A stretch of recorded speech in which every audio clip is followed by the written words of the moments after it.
Hi, I'm Ranj, the bearded plumber here in Amsterdam. Thanks for joining me. Hope you're all keeping well. In this video, I'm going to be showing you how I install a new combi boiler. The reason why I ended up fitting a boiler in this job was because I intended to carry out a service and I found the flue collector behind the heat exchanger, or just above the heat exchanger, leaking. It had a hole in it. Obviously it was no longer safe, so I quoted the customer for either a new flue collector or a new boiler. The customer opted to go for a new boiler. He was already after a new boiler because the current existing boiler was 20 years old, and it was obviously a lot bigger in size, and he wanted to downsize, and not only downsize, but he wanted to fit the boiler outside. So what we were in discussion about was, prior to me visiting the property, was hopefully to move the boiler from where it currently was to the outside, because the boiler was already fitted on the outside wall.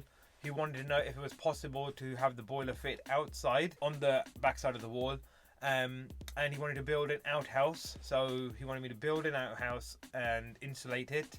And I was like, yeah, that's definitely gonna be possible. That was meant to be next year's project, like, you know, spring, summertime. So yeah, he wanted to renovate his kitchen next year, next summer.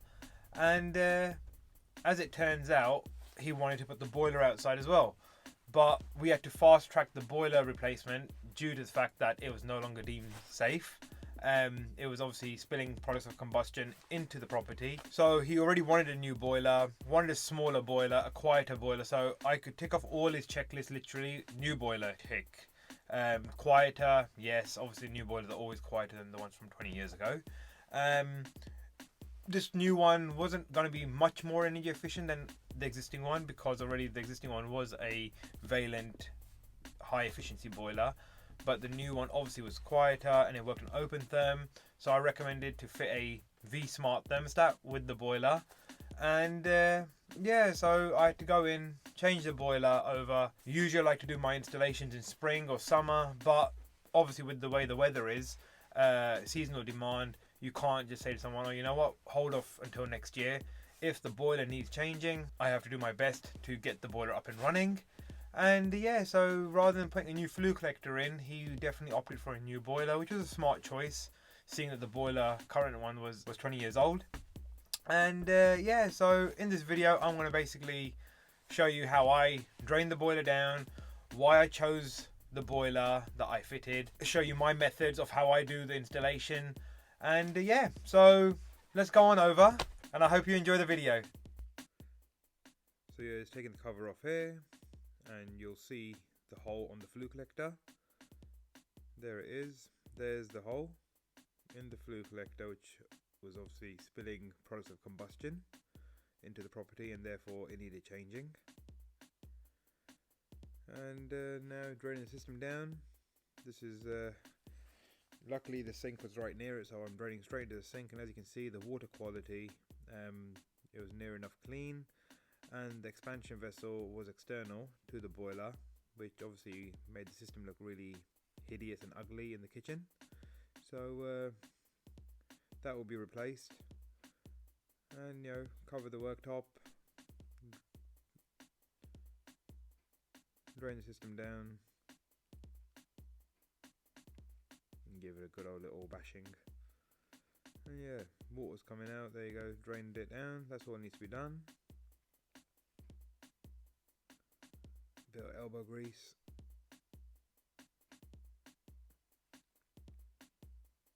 Undoing the gas. I've already done a drop test and a tightness test on the system. There was no gas leaks, and what I did there was I just turned the cold water mains off going to the boiler, and borrowed the customer's ladder. And that big aluminium foily pipe that you see, that is basically the cooker hood ventilation pipe. Yeah, that was done in a real bad way, so the whole kitchen is being revamped, and the customer obviously wanted the boiler outside. And as you can see, I've just used the existing flue, so it's stainless steel or an aluminium, quite a heavy gauge flexible flue liner, and I'm reusing it for now because there were 3 other floors above me, and the flue runs through the other people's property in the voids, and obviously as an emergency changeover, I can't really access the other guy's properties, and due to COVID, I decided to use the current Flue because the boiler will be moved again in about 6 to 8 months outside. So the boiler will go basically on the outside wall, and then I can Flue directly straight to the outside then, and renew the Flue at that point. But for now, the Flue is in good condition, not leaking, and obviously when I carried out the combustion test on the existing boiler, that passed. So this I know was going to definitely pass anyway, and that cable was annoying me, so I just tacked it out the way. And as you can see, the new Vaillant Ecofit, it's a one-man lift. Obviously 2-man would be easier, but as you all know, I work alone. And there you go, new boiler on the wall. As you can see, it's a lot smaller, a lot neater looking than the old one. Although the old one, yeah, had great space inside it and a lot of space to put your hands in when things went wrong. But this boiler really isn't any worse. And just there I was showing that in this country, in the Netherlands, if you buy the Vaillant Ecofit without the built-in expansion vessel, that also does not come with the built-in PRV. So when you get the one with the expansion vessel built inside it, the PRV is also inside it as well, which makes life a lot more easier and neater. And because I've chosen this boiler, the one with the expansion vessel, this will now allow me to remove the expansion vessel that's outside on the wall. And here, as I'm showing, the gas fittings by Figa have a yellow label, yellow stamp on it to show it's gas, and it has yellow rubber seals. So they are the only ones that are approved for gas. And in the Netherlands,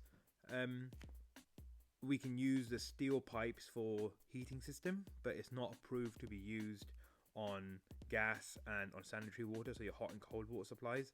That all must be either plastic or copper. And I always start with the gas, get the gas out the way.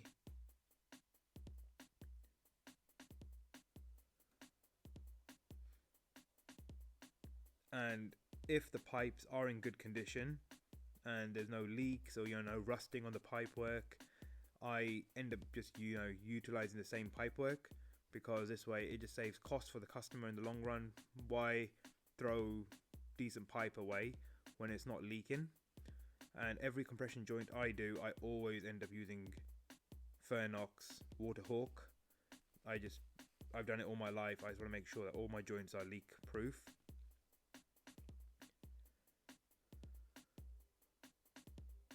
I'm not saying I'm some sort of Da Vinci when it comes to doing pipework, but I try to keep my pipework as neat and trying to find the space that I can get the pipe through to keep the work all nice and neat and as compact as possible. And using the good old spirit level, make sure everything's nice and level.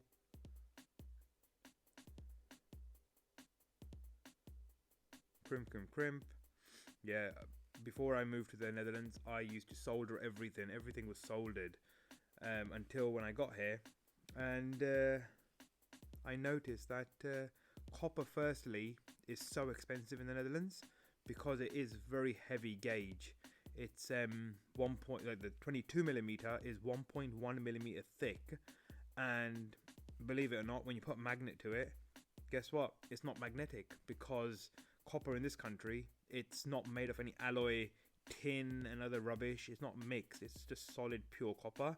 Hence why it's so expensive. So heating system pipework is always done in steel, and because it's steel, you can't really solder steel pipe, and that's why you have to crimp. So it's either crimp and use press fit or compression, and I prefer press fit over compression, because it's that one time that you're not going to tighten it enough, and guess what, you're going to have Niagara Falls in your blooming house.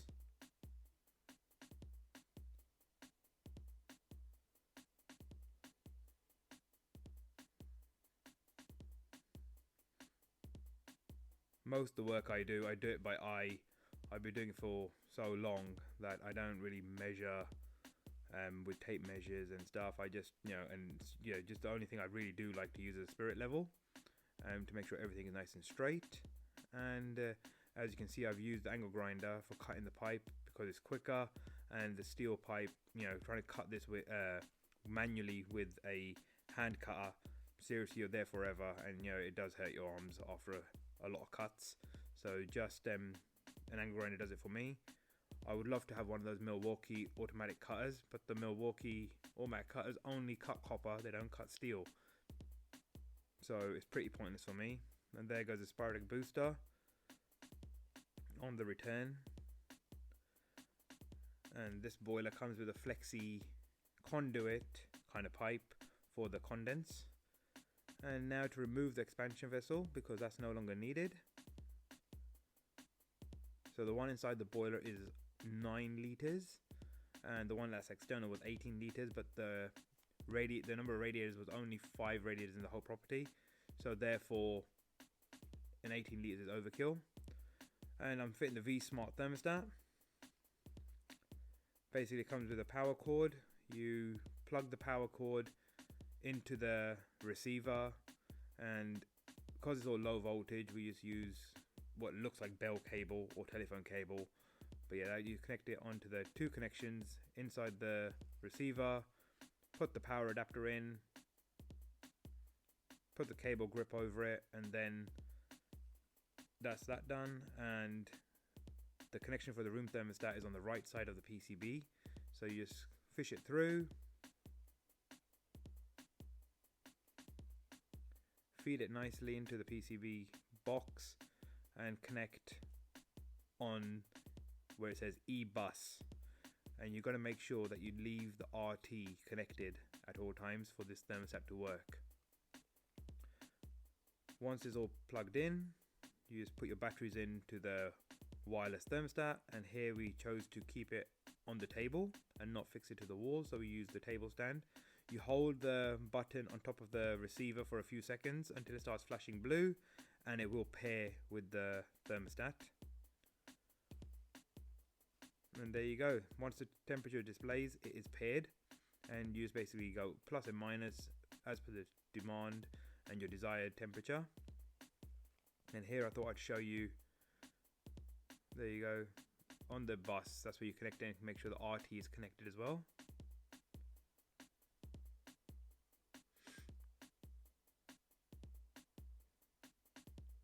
So once you increase the temperature, the desired temperature on the right hand side, and there you go, the radiator starts flashing, temperature starts increasing.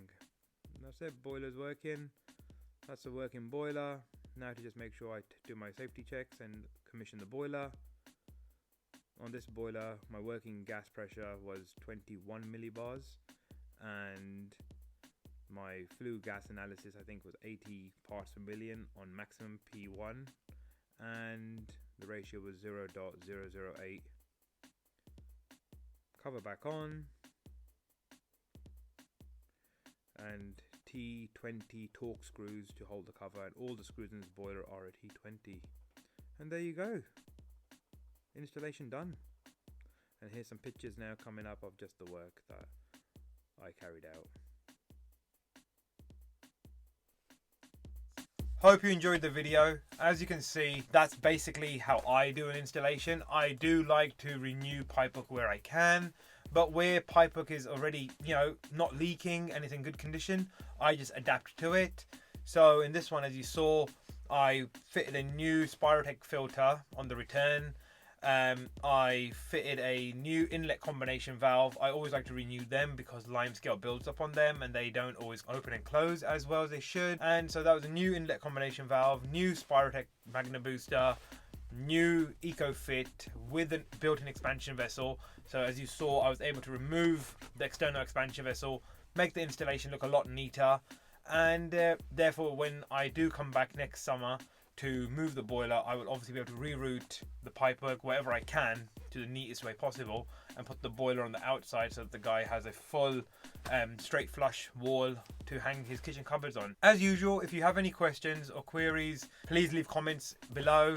I will answer them all, as I do my best to. And yeah, like, share, subscribe, you know, hit me up on Instagram at The Bearded Heating Co. I'm also on Facebook at The Bearded Heating Co. And my phone number is always at the end of the video for WhatsApp. You can always message me. You know, I'm here to help where I can. And yeah, hope you enjoyed the video once again. And until next time, live long and prosper, and see you guys in the next video. Over and out.